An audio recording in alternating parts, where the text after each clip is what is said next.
Hey everyone! Welcome back to Xfinity Evolution, where we break down politics, pop culture, and all the crazy things happening in the world, without making your head explode.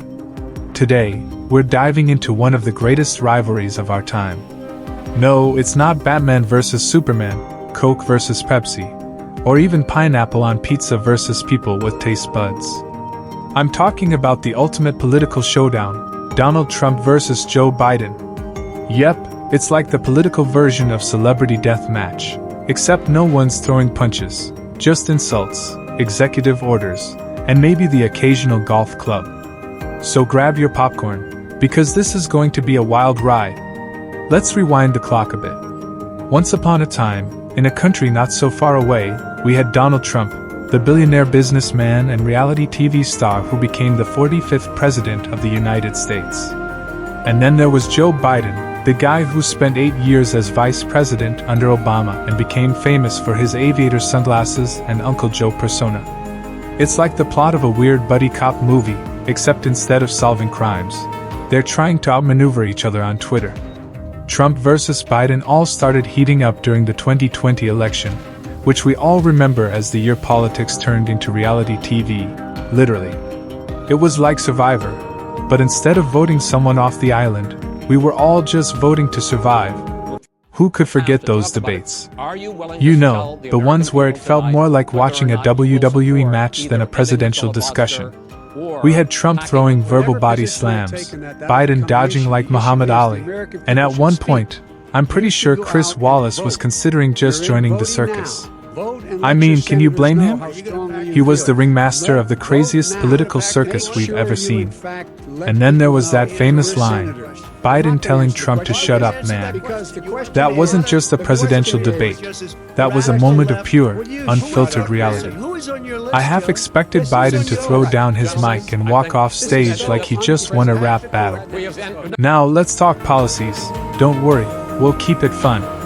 Trump's policies were all about America first, which meant building walls, slapping tariffs on pretty much everything, and tweeting foreign policy decisions at 3 a.m. Biden's approach?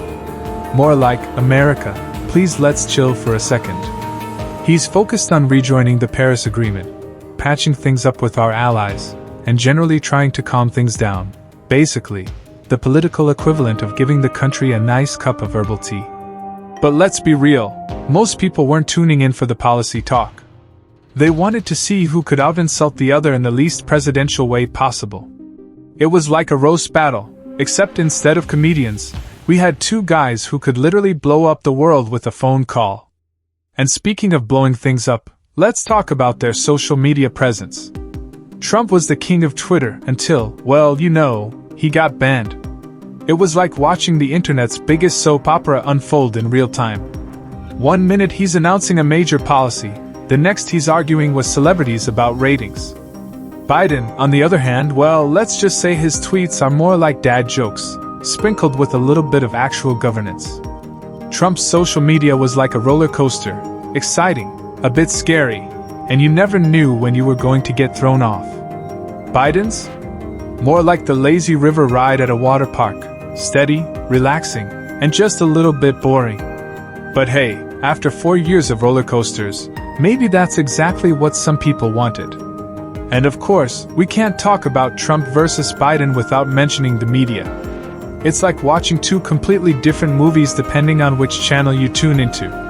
On one side, you've got Fox News portraying Biden as the guy who's going to turn America into a socialist dystopia. On the other side, CNN makes Trump out to be, well, the guy who's going to turn America into a dystopia of a different kind. It's like a political choose-your-own-adventure. But instead of dragons or treasure, you're choosing between two old guys yelling at each other from opposite sides of the political spectrum. And let's not forget about the pundits. They're like the sports commentators of politics, except the game is democracy, and the players are kind of out of breath. But the 2020 election was just the beginning. The rivalry didn't end when the votes were counted. Oh no, this is a grudge match for the ages. Trump's out there hosting rallies like he's still campaigning, hinting at a 2024 run, and basically doing everything except saying, "I'm not leaving."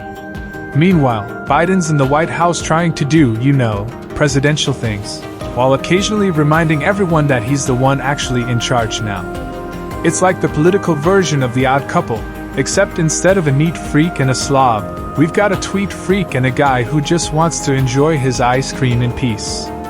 And just when you think it's all calming down, BM! Another scandal, another headline, another round of the Trump versus Biden show. So, what's next in this epic saga? Well, there's talk of Trump running again in 2024, which would be like the political equivalent of a movie sequel no one asked for but everyone's going to watch anyway. And Biden? Well, he's trying to get through his term without losing too many more hairs, or votes. It's a tough gig, but someone's gotta do it. Whatever happens, one thing's for sure, Trump versus Biden is the gift that keeps on giving. It's like the Fast and Furious franchise of politics. Over the top, a little ridiculous, but you just can't look away.